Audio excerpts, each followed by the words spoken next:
Makanan wajib waktu raya. Saya.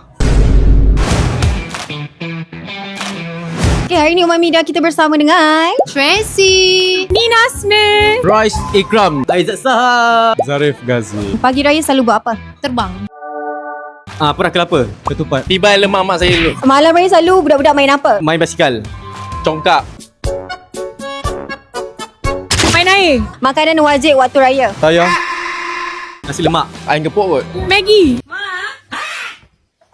Masa salam raya orang selalu minta apa? Rumah teres, Tanah. Baju raya. Ketupat. Minta ketupat lagi. Lagu raya paling best. Siti Nurhaliza, Rong Anthony. Cuma Maggie. Helena by Make Make Romance.